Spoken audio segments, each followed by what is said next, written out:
Good evening. Welcome to Beyond the Gatekeepers. I am Bishop Vanessa M. Brown. I am your host and moderator for this evening, and I'm very happy to be here with you tonight.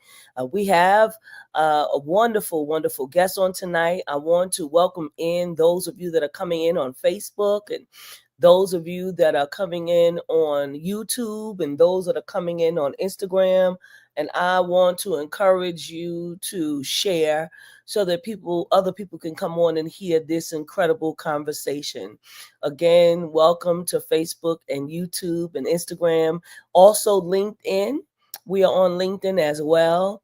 And so we are grateful. We are always trying to find different platforms that we can use. And so we are in search of other platforms that we could continue to use, and we are grateful for that. We want you all to continue to share. I see people all already coming in the room, already on. We appreciate your presence. I'm sharing as well.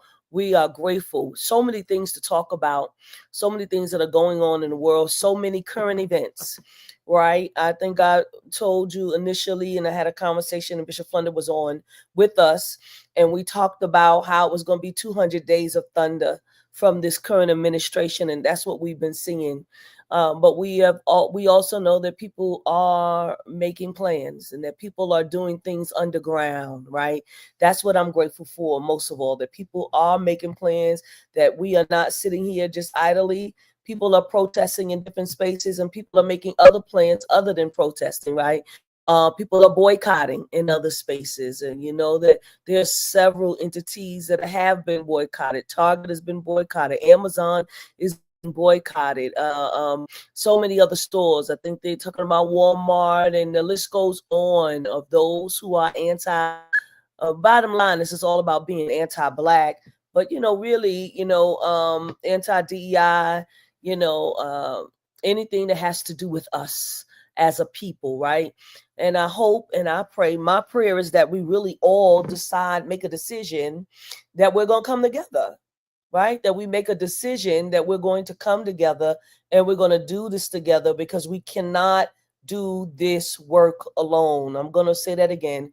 We cannot do this work alone. We need all hands on deck at all times for this work, and we don't need to be working in silos.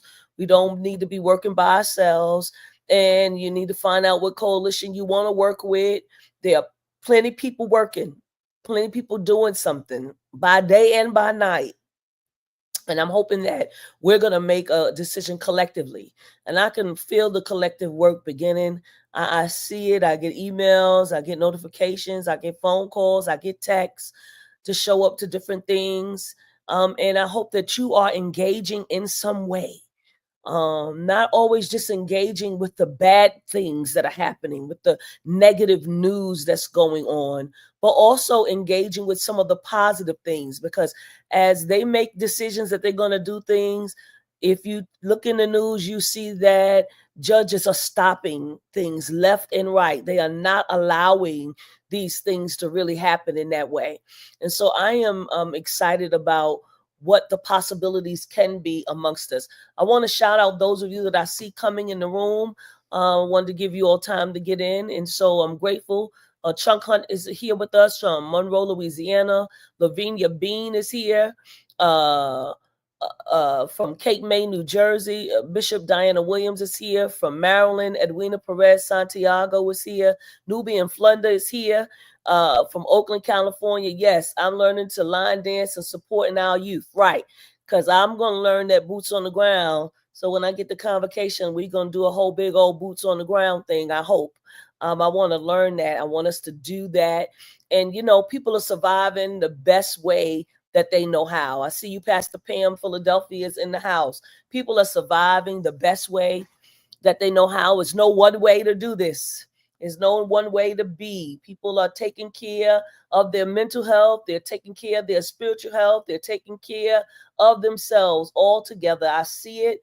Good evening, Minister David, representing Harlem and East Orange, New Jersey. Good evening, Pastor Seafried Benton. I see you on here representing Temple Hills, Maryland. And good evening, Darlene Connell, here from Queens, New York. Y'all do me a favor and y'all keep sharing and letting the folks know that we are here. and we're going to get right to it. But again, I'm telling you that people are doing what they need to do so that they could survive, so that they can not just survive, but so that they can thrive, right? Everything that has tried to kill us did not. And we need to give God praise. There's so many things that try to break our spirit, try to crush us down to the ground, try to make us think that we are not worthy, but we are worthy. I see you, Reverend Hilda Lloyd, Unity Fellowship Church of Baltimore. Glad you're here. Baltimore's in the house. And Libby Carter Otuya. Thank you for being here from Westchester, New York. Albert Reed from Colleen, Texas. I see y'all are coming in the room. Share with others that Beyond the Gatekeepers is on. We're about to have a powerful conversation because we've talked about everybody else. That was the thing that I saw. We talked about everybody else, but we have not talked about the children. And I want to say, what about the children? What about the children? I met this phenomenal woman at the Children's Defense Fund, and I had the opportunity to speak with her. She gave a presentation. I was engaged in that presentation, and I am so incredibly excited to have her here as a guest on tonight in the person of Reverend Dr. Marilyn Turner-Triplett. She's a speaker, teacher, author. She's a pastor of a church as well. Reverend Dr. Marilyn Turner-Triplett, good evening and welcome to Beyond the Gatekeepers. How are you? It's good to be with you. Wonderful. We're glad. Will you just greet our entire audience and let them know who you are? Tell them a little bit of something about you. I think I said some things, but I know you know more about yourself than I do. You said a lot of good things. How it's so good to be here with everyone. I tell you, the one thing you said so much, but two things you said that really excited my heart. You said, what about the children? Yeah. I believe that must be the question that is front and foremost in our minds and in our spirit right now. What about our children? And the other thing you said that I thought was so incredibly important was the power of working together. Yes. And actually, that is the premise of the book that I wrote, the Justice for RIZPAH'S Children. I wrote this book in 2018, and it's unfortunate that it is still very much much of what was written then is true now. But I wrote this book because at that time I was working for the American Baptist Home Mission Societies, and I led our ministries around healing and transforming communities. And I really loved that position for a lot of reasons. I'm a preacher. I'm the daughter and the granddaughter of preachers. And so I love the church. But I also believe very strongly that much of the work of the church must be done in our communities. Yes. Really where the heart is. You know, there are people who are just never going to darken the doors of a church. That's but right. When we show the Spirit of God in our communities, that makes all the difference. And so while I was there, I worked with those communities in an area called Healing and Transforming Communities. And I created a network called RIZPAH'S Children based on a sermon that I had written many years ago that talked about the story of Rizpah. And if we have time, I'll talk about that a little later. Please. Absolutely. Okay. And so what it does is says to people, whatever you can do, that's what you should do. Yes. Whatever you can see, that's what you should address. And it talks that RIZPAH'S Children is a series of authors who tell their stories of how they, wherever God has placed them, are doing work to address the issues of childhood poverty. Yes. And that's what the notion of RIZPAH'S Children is about. Do what God has called you to do. Work with other people, lift it up so that they too can begin to do the work that God has called them to do. Thank you for that. I have a series of questions for you just to unpack this work. Before I do that, I see you, Bishop Wilford Moore from Las Vegas, Sean Jenkins, North Carolina. And I see your prayer request. We are praying for you. Harlow Rain, YouTube. Thank you so much. Giselle M. Turner is on with us on tonight. We greet you. Giselle, Carol Shannon from the Delaware Valley area, Delaware Valley area. We're so grateful that you were here. So in unpacking the work that you've done, and I'm just combining a number of things, and even just dealing with the Children's Defense Fund, and meeting you there. I know that you speak specifically about children in poverty, and you start off. I do want you to talk a little bit about RISPAH'S Children, the sermon first, before we get into the poverty and the trauma and the insights from the adverse childhood experiences. I really want to talk about that, because I think that it's already I know that it's already in existence, right? But Yes. I see what's happening within our government right now. And Yes. what's happening is that they're trying to make it worse, Yes. right, than what it already is. So I want you to give us some insight on it if you can. Sure. So let me give you a brief overview. In about, I think it was 2006, the American Baptist Home Mission Societies at that time came together and said, we wanted to bring American Baptist, and that's a very, people who may not be familiar with the American Baptist denomination, it is a multicultural denomination. Yes. It's represented by African Americans, Latino, Asian, Native American, Haitian, you name it, that it's a part of that. It's a very multicultural denomination. And we said that we wanted to engage people who were part of that denomination in real efforts to make a difference in the lives of children in poverty. And so I inherited that as part of my portfolio. And, one of the first things I discovered was that people needed to be educated about what poverty looked like in the United States, because that's our playground, the United States and Puerto Rico. So people needed to be educated about what that meant. I laugh and I say often that God, in God's wisdom, packaged me as an African American woman.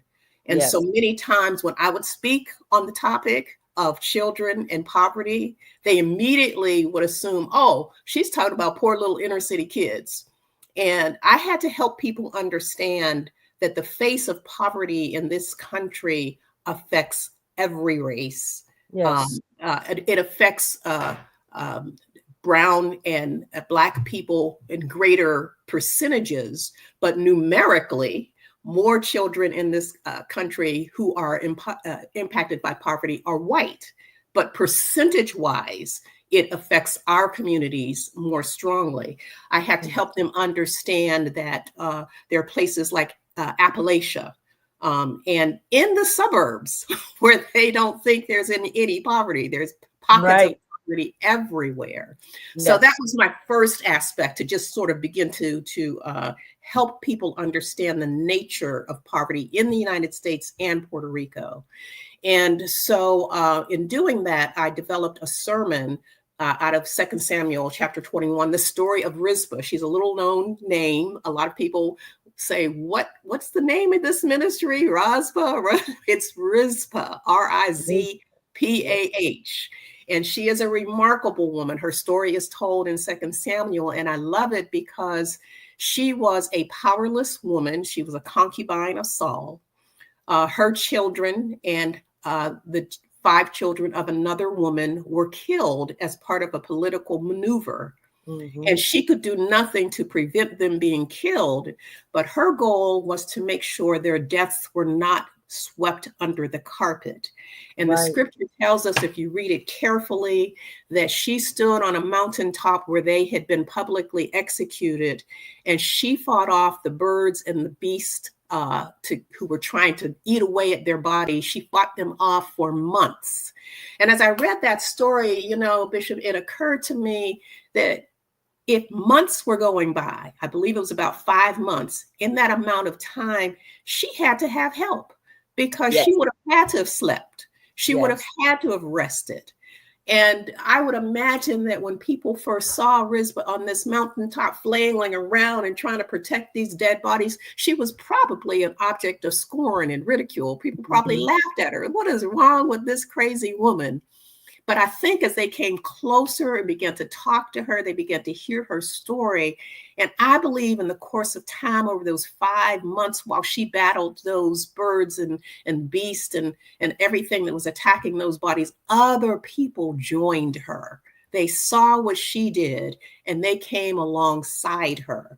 And so there's a couple of things to understand about what Rizpah did. She didn't do it just for her kids, but she did it for other people's children. And she Yes. did it publicly. And other people saw what she did and they joined in on her. And so what I have said is that her children did not become those dead and dying corpses, but they became the people who worked alongside her and helped her address the issue. And so that is why it is called Rizpah's Children. Thank you for that. Love that. I see you, Bishop Bonnie from Las Vegas. Dr. Stacy May, Bronx, New York, Reverend Diane Rodriguez, Portland, Oregon, Bishop Levi Richards, Gary, Indiana. They're just coming in the room so they can be a part of what we're doing on tonight. And for those of you that just come in, we are talking about justice for RIZPAH'S children, radical responses to childhood poverty. Our author tonight is Reverend Dr. Marilyn P. Turner-Triplett, who is here in the room with us, and we are very happy to have her here. We want you to know that we're going to do a free book giveaway on tonight. And if you type hashtag Beyond the Gatekeepers, I'm telling you that this is a book that you're going to want to have in your library. But not only do we want you all to participate in the book giveaway, we'll give away one book courtesy of Reverend Dr. Marilyn, but we also want you to purchase the book, right? And so we want you to go to Judson Press. We are boycotting Amazon. And so we want you to go to Judson Press and purchase your book. And this is a book that you're going to want to have in your arsenal so that you can know how to deal with childhood poverty and how to deal with children overall. You're going to see the links coming up already.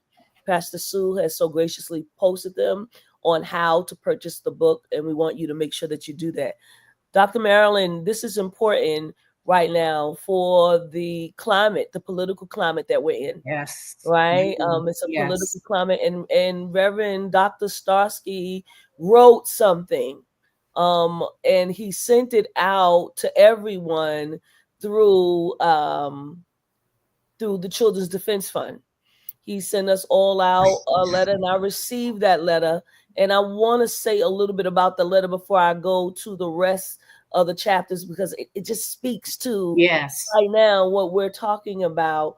And in it, and I'm not going to read the whole thing, but he talked about the exploitation of children, right? And what he was talking about was he's also talking about the commodifying of child welfare for personal gain.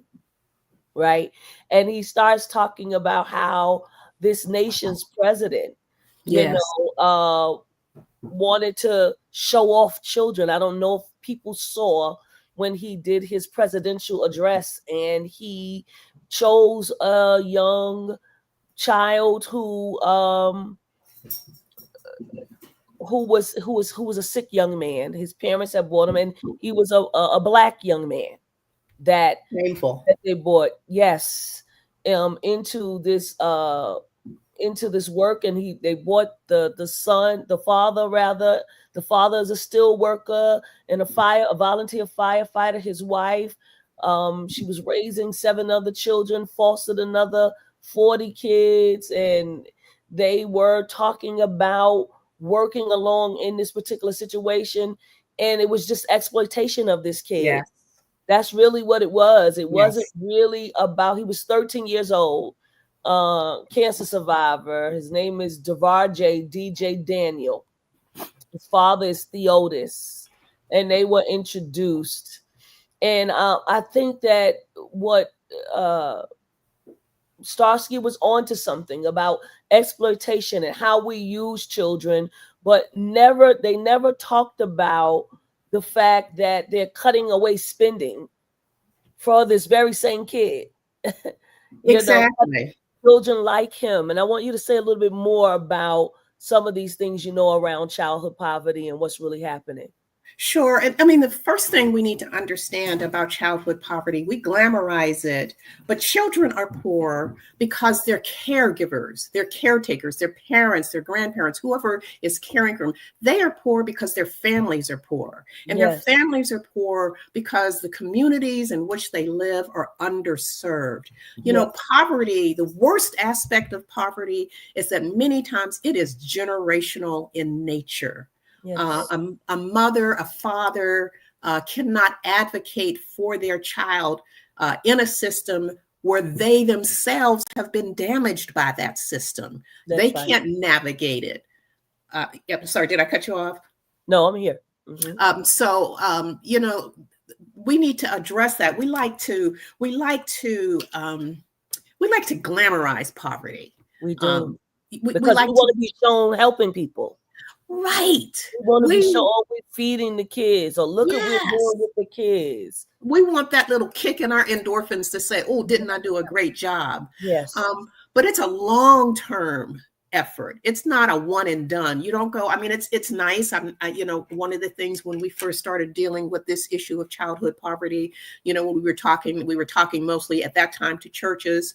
And so they started doing things like creating, you know, a pantry where they would give away food and they'd give away clothing, and they would do baskets at certain holidays, and all that stuff is fine and good. But what we need to understand is that poverty is systemic. And one of the things that affects children with poverty is the thing called ACEs, Adverse Childhood Experiences. And I believe it's a scale of 1 to 10. I believe this is a scale, and it's determined that if a child has had 5 or more of these negative childhood experiences, they are radically at risk for being in poverty, for having health issues, both mental, emotional, spiritual, physical health. I think a lot of people don't think that poverty has a physical aspect. Children are malnourished. They're not getting the kinds of things they need. They're subject to high blood pressure, to many diseases that other children are never experience. The emotional problems that go with that. Children are not stupid. They know when they don't have the things they need, and they do everything they can. One experience that I remember very clearly, I was with a group of people, and we had an event, and we were using styrofoam cups to feed the people who were at the event. And one young lady was sort of hanging around in the back, and she shyly came to me and she said, "Can I have some of those cups?"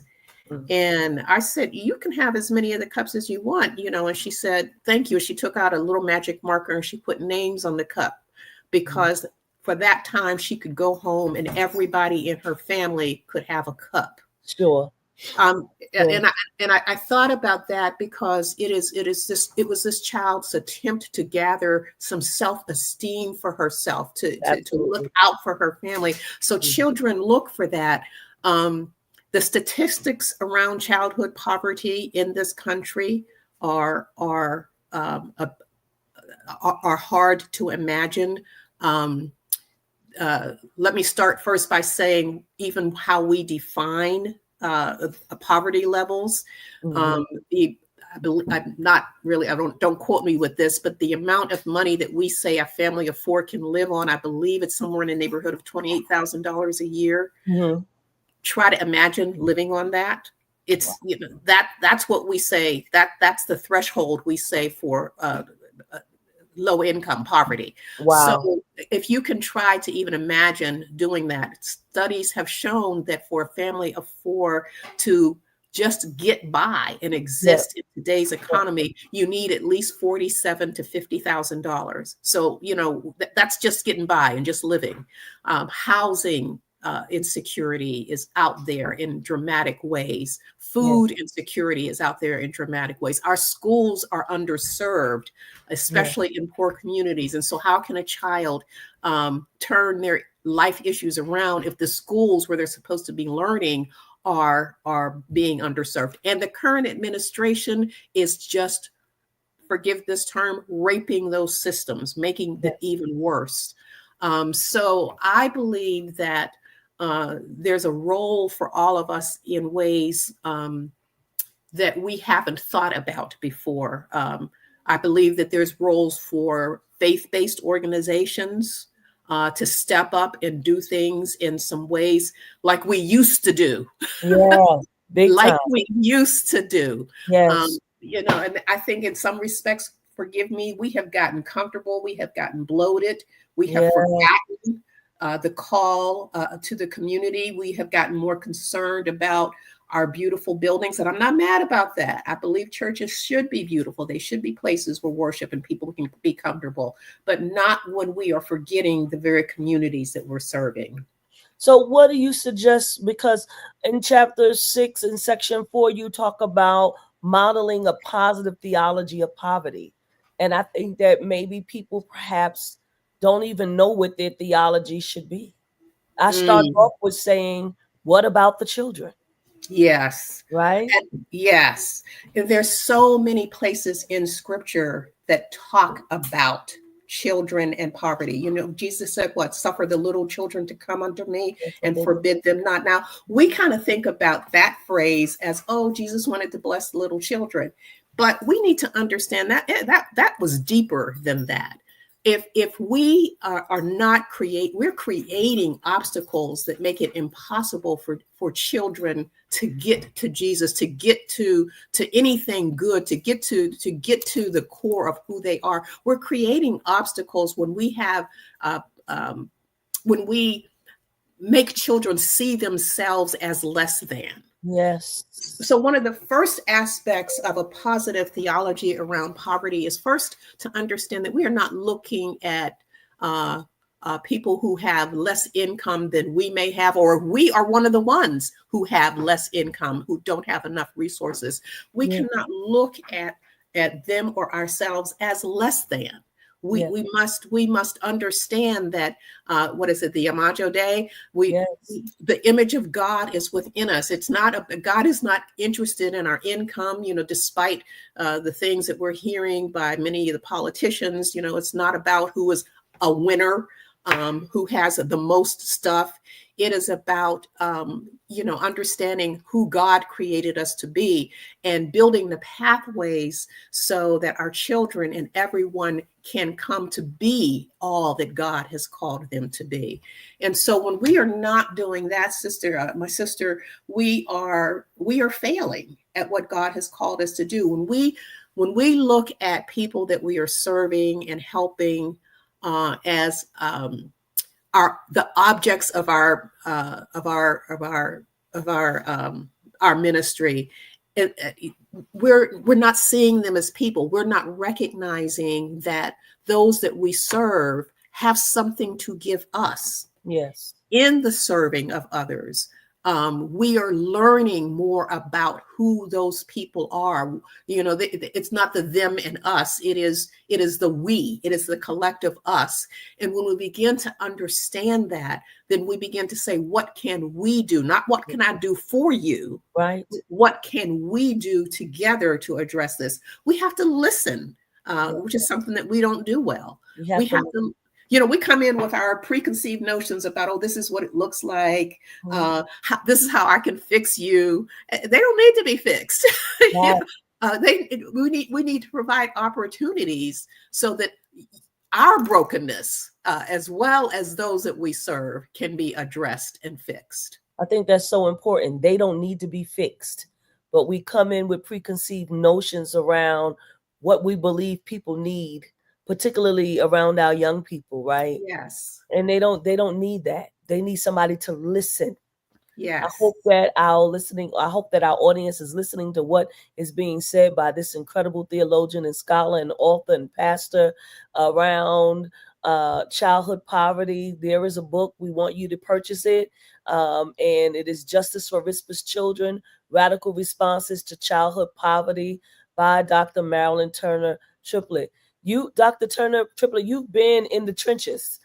You've seen a lot of different things. One of the things that you lift up in this book is around LGBTQI housing. And I said right away, I want her to come on this show right? Because she has broadened her horizons, so she understands that this work is just not about one group of people. And that chapter is called Unseen, Unclean, at Risk, and LGBTQ. And you talk about housing older youth at the quads on Lancaster. Can you say more about that? Yes. And I'm so glad you talked about that, because I was insistent that aspect be included in this book. People don't realize that LGBTQIA youth are at greater risk than their peers of death, yes, of being homeless, of being abused. And it's a lot of it is because, of our preconceived, our prejudices. Let me just put it out, just put it out that way. We talk about LGBTQIA as being sinful, and the church is very guilty of this aspect. We don't have the courage to stand in our pulpits and address the fact that homosexuality, LGBTQIA people are in our churches, sitting in our pews, singing in our choirs, working on our deacons' ministries, working as deaconess, working as ushers. Yes. You name it, they are a part of it, because our churches are a microcosm of our communities. That's and right. LGBTQIA people are a part of our communities. And so many times when parents have children, especially our brown and Black children who have identified as LGBTQIA, we put them out. Yes. We send them outside the communities. We can't come to grips with it. We can't reconcile it. We feel like they are sinful, or we have sinned. They are unclean. And so what does that do to a child? Many of them are what I call sofa surfers. They will go from house to house, trying to find a safe place to live. Many of them, unfortunately, are forced to turn to selling their own bodies to live. I mean, and this is blood on our hands. Yes, it is. Because we cannot come to grips with this reality of people being created in images that we have decided are unclean images. We have decided, and I'm so glad that I brought that up. I see the baby in the back. She all right, Lisa. You see, that's my grandbaby running back. It's perfect. It's perfect, right?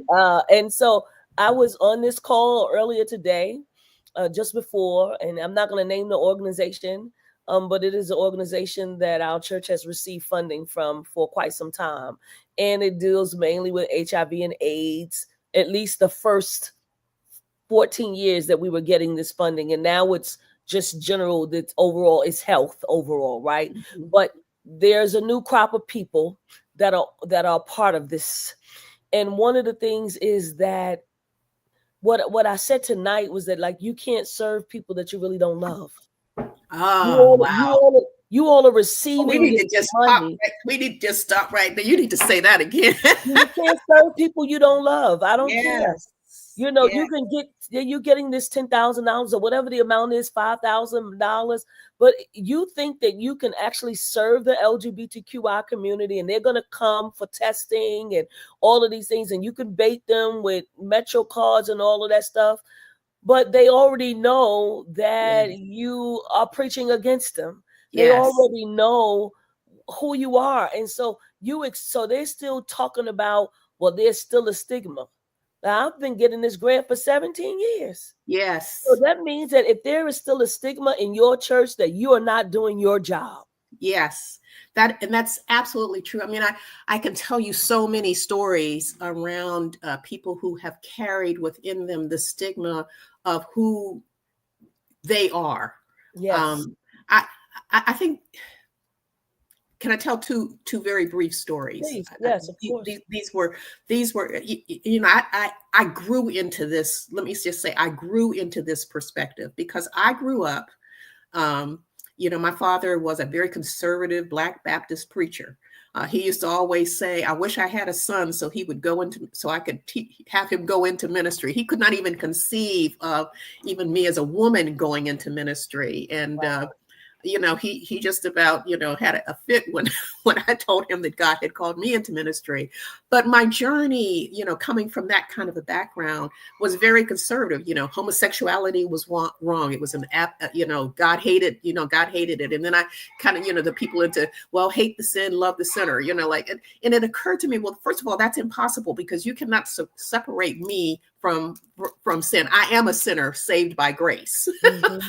All of us, any of us, so how could we say, love the sinner, hate the sin? Yeah, that sets up that's a whole nother paradigm. Exactly. The foolishness. And it's not a positive paradigm either. Right. So that was foolishness. But so I grew in my journey, and one of the first things that started me down a different path on this, where I began to see this in a different light, a different theological lens.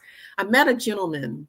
He was a grandfather, and he had been in the church all his life. So he'd been married.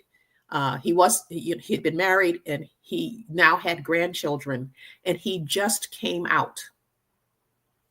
So the first thing I said to him was, how did you carry that all those years?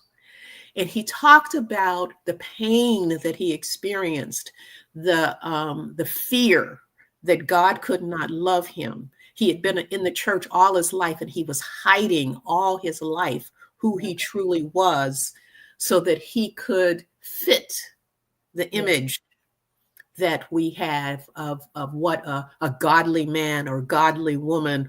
And then we weren't even talking about transgender or binary. We weren't even, those weren't even phrases that we were talking about at this time.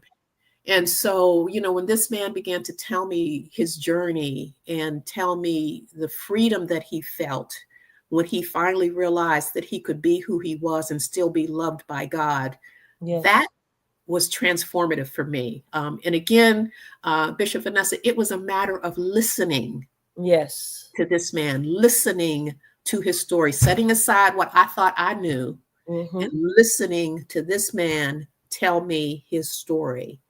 The other aspect that I came into, where it was transformational for me, is that I was with a woman who was a lesbian. She was dying. I was with her on her deathbed, and she looked at me from her deathbed and said, will God accept me, or am I going to go to hell because of who I am? My Lord. Now, that's, and praise God, at that time, I was able to have a real good conversation with her, tell her she was going to be all right. That's right. But to me,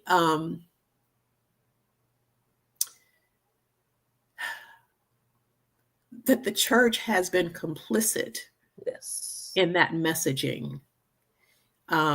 It's time for us to stand up and have some courage and speak out against it. I'm tired of people.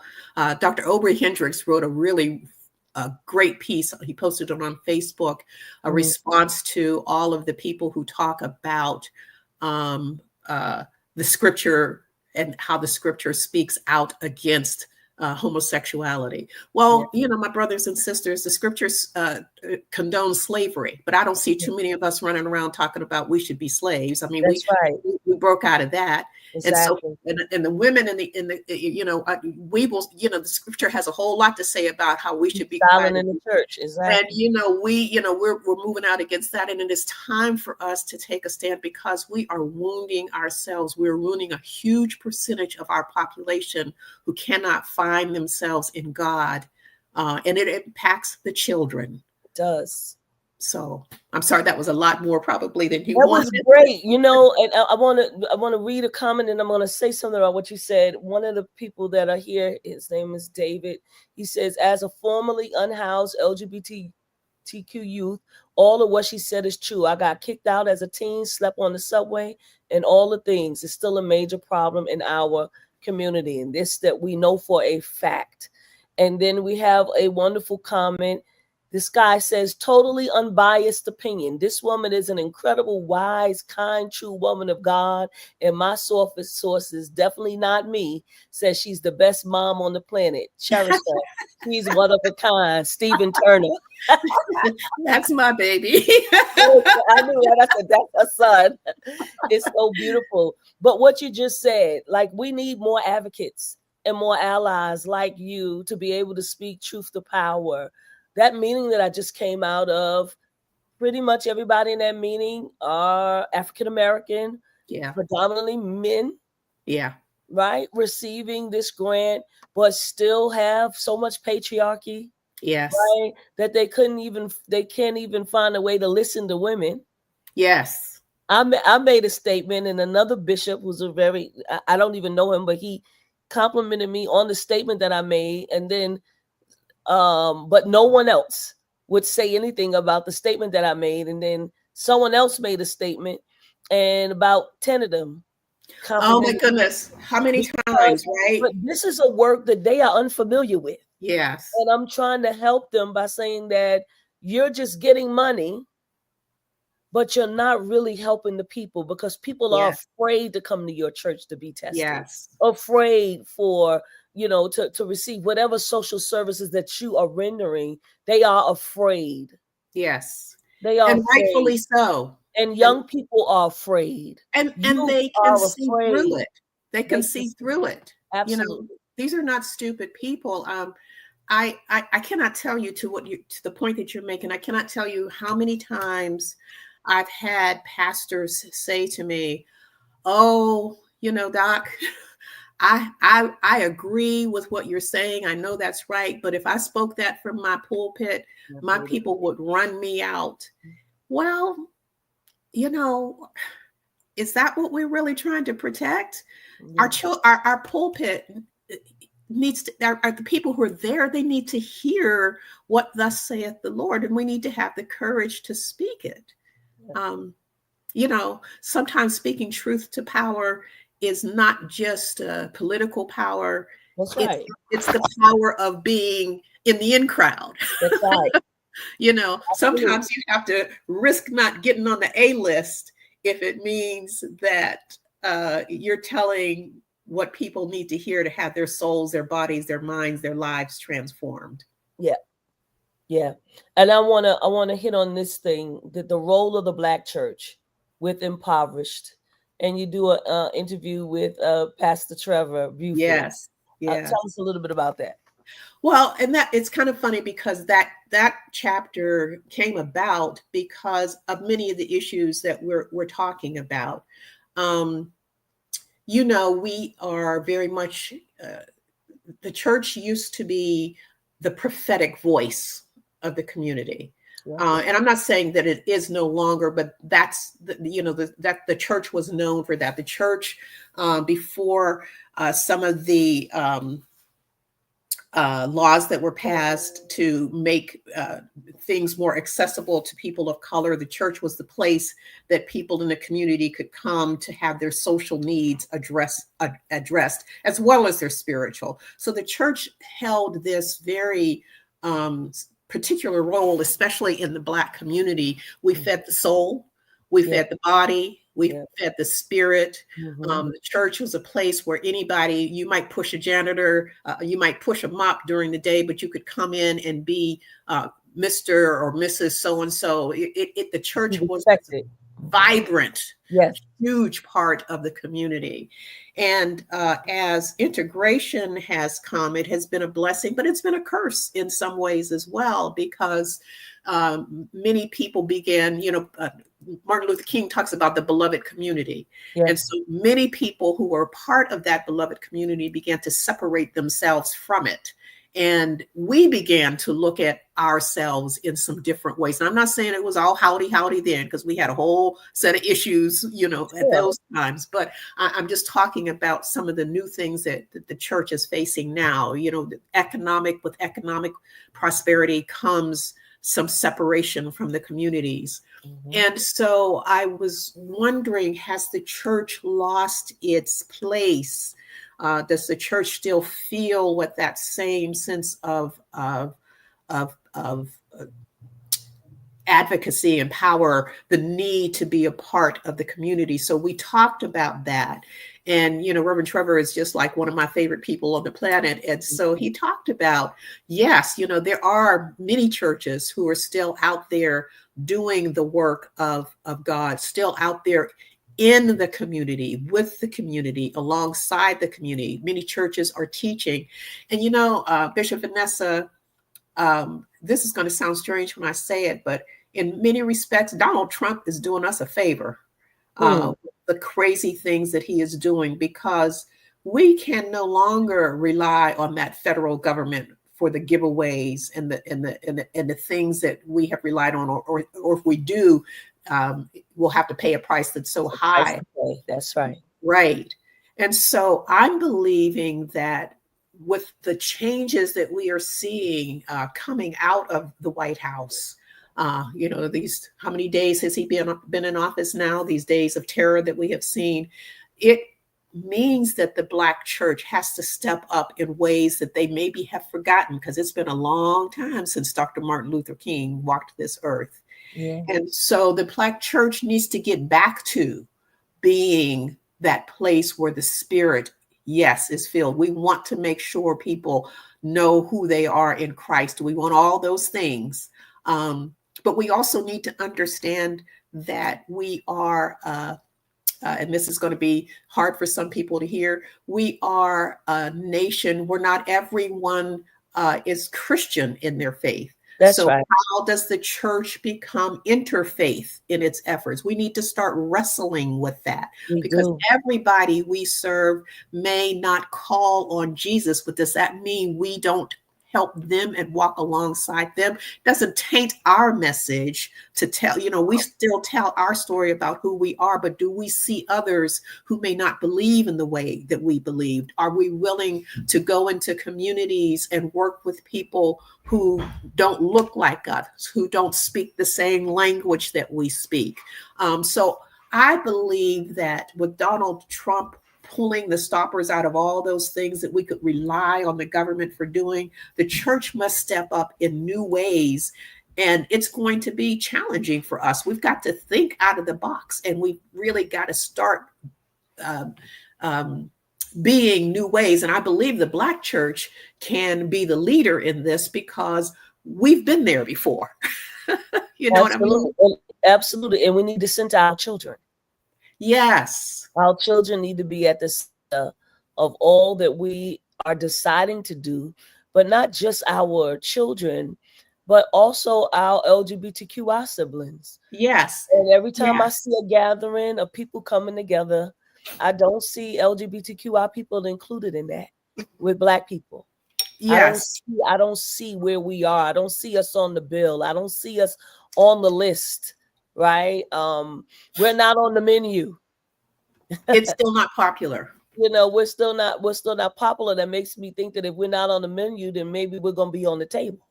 Oh. And I'm just interested to understand is I know that it's going to be a long walk, but what I really want to say is that we have to walk together on this. We absolutely must. We cannot exclude one another. We absolutely cannot. And we cannot, as I said, my journey, from my conservative background, it was my journey. It took me time. I had to ask questions. I had to wrestle with it.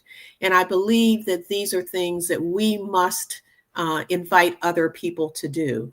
We must make it a safe place. I think one of the worst things, Bishop, we can do is to say that our churches are welcoming when they are not. That's right. We have to understand that is one of the worst things we can do. We're talking specifically on the issue of LGBTQIA, but we also need to understand that's the same thing for economic deprived people, for our children who may have different learning styles, for people who are differently abled. Yes. All of these things. God, we're living for such a time as this. God is calling us, and Donald Trump is helping us to open our eyes and see the beloved community, to see one another and to invite one another together to address the ills that are affecting all of us. Yes. Because if one person, if one person is poor, we're all poor. If That's one right. person doesn't have what she needs, none of us have what Right. what we need. And we've really got to understand that and really mean that. It's a collective work. Yes. And I think that, and I said this Sunday to our congregation, and I can see the Spirit moving us in a more collective way. We cannot silo ourselves off in this work. Not this time.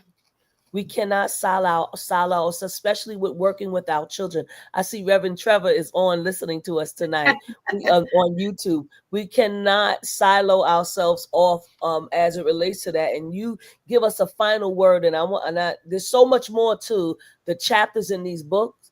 And I want the people to know, yeah, we're going to give away a book tonight. You're going to put hashtag Beyond the Gatekeepers in to win.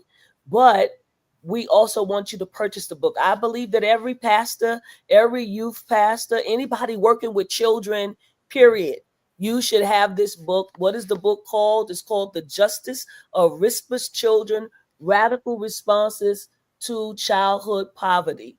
Justice for RIZPAH'S Children, Radical Responses to Childhood Poverty. The author is Dr. Marilyn P. Turner-Triplett, and the forward is by Reverend Dr. Emma Jordan Simpson, whom I also know. Yes, and I think this great is just lady. Wonderful. This is just powerful.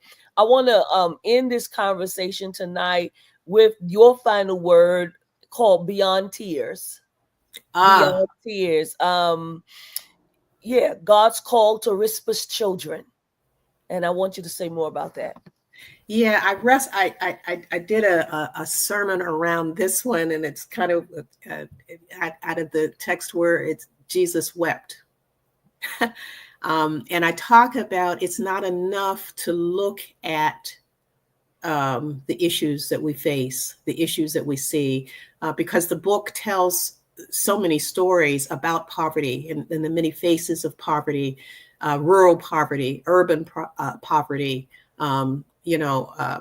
suburban poverty. It talks about ACEs. It talks about understaffed schools, and it can break our heart if all we do is look at that. Yeah. And it can cause us to weep. In fact, it should cause us to weep. It should break our hearts. But I believe God is calling us to move beyond our tears, to move beyond having our hearts broken, to see one another, to hold hands with one another. One of the complaints that I used to hear from people that I worked with around who were doing the work of addressing childhood poverty is the aloneness that they felt. The solitary, they felt it was a ministry of inches, and it is, so if you're in this to see this quick fix and you're going to change the world because you showed up, this is not the place for you. This is a long-term walk. And it cannot be done alone. That's right. It cannot be done alone. Each of us has something to contribute. Some of us are good at being in the trenches.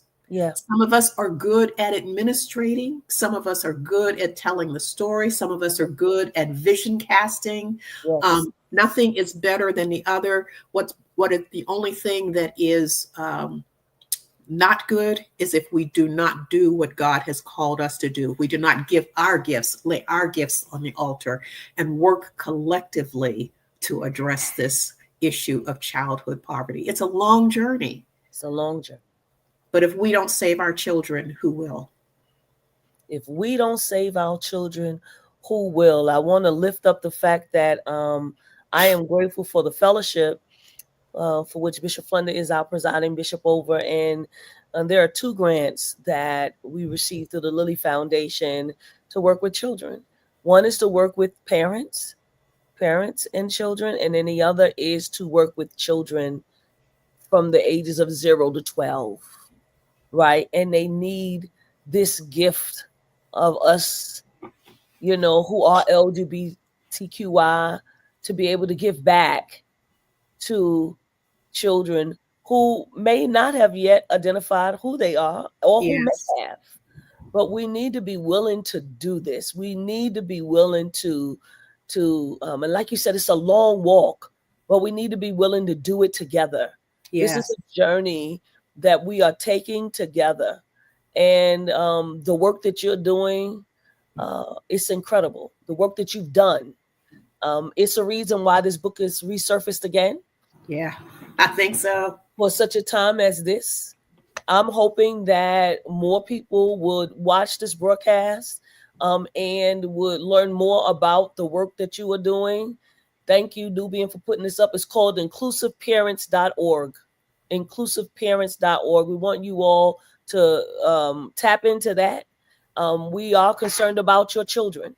We are concerned about not just our children, because that's what you said at first, Dr. Marilyn. You said that RISPA Yes. was concerned about her children, but it was not just her children That's right. that were strung up and being executed. That's right. Right? It was other people's children as well. Yes. Yes. And so it can't just be about your children. It's got to be about other children as well. And I hope that we are hearing this. I hope that, when I said, what about the children? I feel like the world is going on and we still have a lot of things that we're going to have to contend with. Yes. This is 50 something days in office. I learned from Steve Bannon, listening to something, that there's going to be 200 days of thunder. Yes. So we got over 100 and some odd more days of stuff that's going to keep happening. But while things are happening, please, let's not forget our children. Yes. Because just the parents are being impacted, but what about the children? Yes. The children are being impacted. When the parent loses the job, the child loses too. That's right. Right? They're taking away SNAP benefits, taking away, breakfast at schools and all of these things that children really need. And I need us to really understand the importance of what is being said on tonight. I encourage you to purchase the book.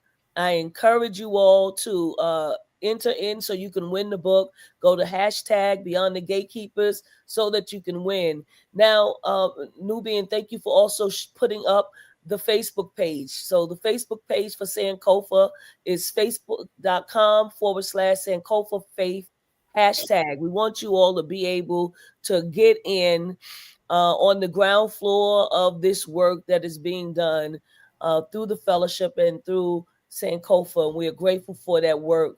Reverend Dr. Marilyn, if you had a final word to leave with the people tonight, I want you to give us something that you would want us to hear that would stay with us.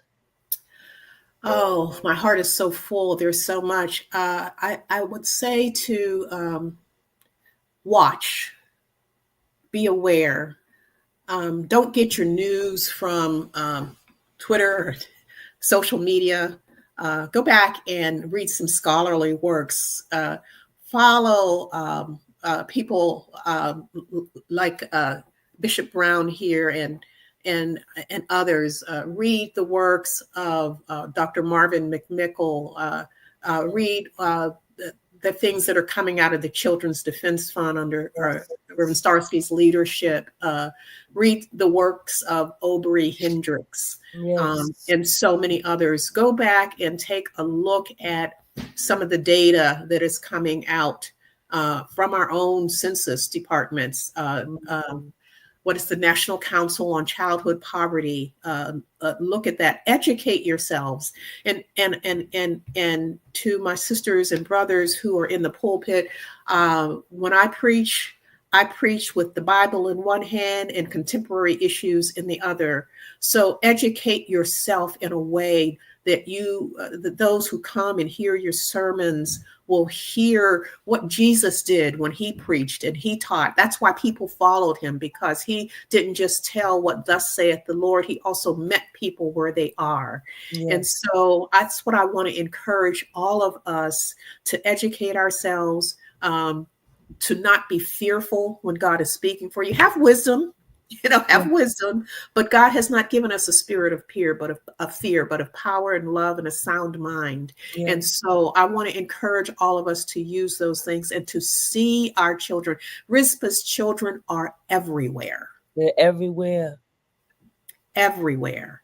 And so I just invite us to open our eyes and ask God what you can do. Each one of us, if each one of us just does one thing, if each one of us would just mentor one child, just walk alongside one child, one family, what a difference we could make. So don't let it overwhelm you. Yeah. God has called you for such a time as this. Thank you so much for that. I want to read a quote if I can, and then I'm going to go to make sure that we do these two announcements, and then we're going to do the raffling of the book. And I just want to shout out a few people. Jacob Triplett is on. That is my husband. Hello, dear. I just love the way your family is just coming right on in and supporting you. Like, really. Deacon Marilyn C. McLaurin is on. Thank you for being here tonight. Reverend Trevor Buford, God bless you, sir. Naquita Elmore, thank you for being on. Pastor Elizabeth Ann Jefferson, we see you. Thank you so much for being on. Maggie Denise Lewis is here. She says she's attending Union Temple. Her church is an affirming church, and we even have an LGBTQI ministry, the Agape Ministry. God bless you. Thank you for the great work. Minister Joanne Ludi is here with us. Thank you so much for being on. And I think I shouted out everybody else. I'm just grateful for all the people. Oh, I see you daily, DJ James. Thank you for being here, Reverend DJ from Nashville. And Sherrill Wilson, thank you for being on as well. Very much appreciative. Murder Soto, Pierre D. Chambers, Bishop, thank you so much for being on tonight. So there is a saying, it's by Kassirian Injera, how are the children? Yes. And I see you, Reverend Dr. Beverly Scott Hudson. If the children are not well, the community is not well. When our children, our future, are burdened by trauma, neglect, and systemic failures, it is a reflection of the brokenness within the entire community. A society cannot claim to be strong if its most vulnerable are suffering. If the children are not safe, the village is not safe. If the children are not heard, the elders have forgotten their duty. If the children are not thriving, then our roots are withering. I'm going to say that again. If the children are not thriving, then our roots are withering. But if we truly believe in collective healing, we must not only ask how are the children, we must also act. And that's what you've been telling us tonight. We got to do something.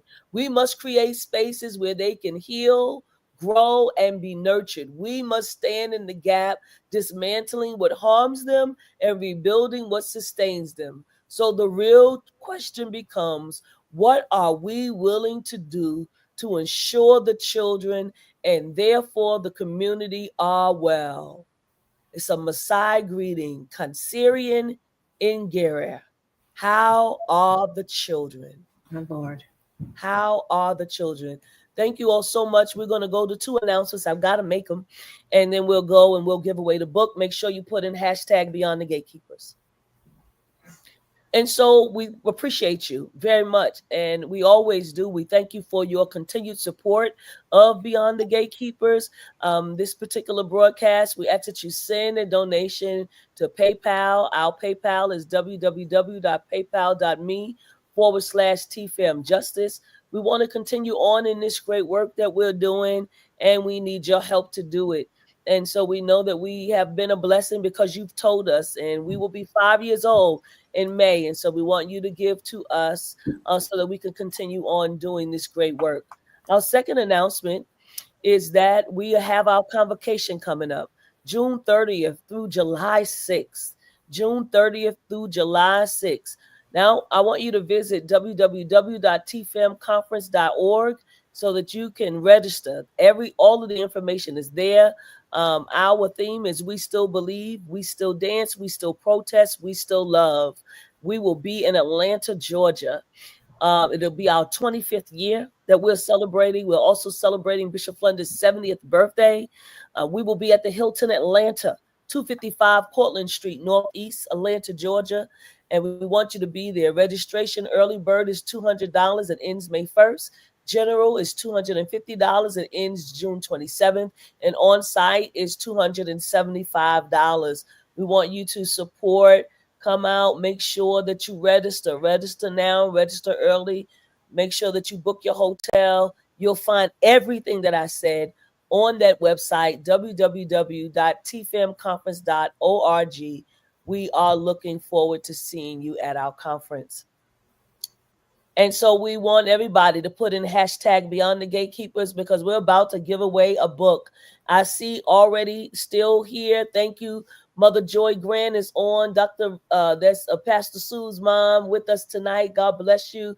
Dr. Elder Renee D. Sobers is on. Thank you for being with us tonight. Libby Carter, I think I shouted you out already, but you get a second one. God bless you. Libby said something powerful, Dr. Triplett Turner. She said, this was so affirming. I recently decided to become a foster parent. I know I'm in alignment with my purpose. Hallelujah. Wow. Thanks, God. And Lee is on YouTube. Thank you for being here. And Deacon Sugar Bear Taylor, thank you for being on tonight. We want to give away this book. Make sure you put hashtag Beyond the Gatekeepers so that you can get it. If you don't win, then you can purchase it by going to Judson Press. We can see who's going to be the winner tonight.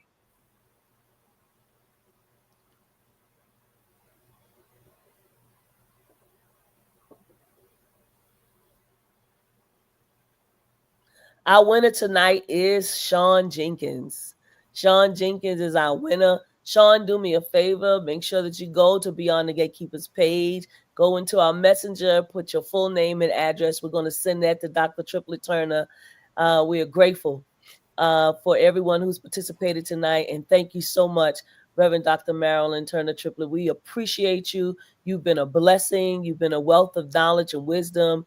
We support you. We thank you for being an ally as well. We really appreciate you. It's been my pleasure. It's always affirming and always helpful to tell the story. Thank you so much. Thank you everyone for watching, and do have a wonderful evening. Good night.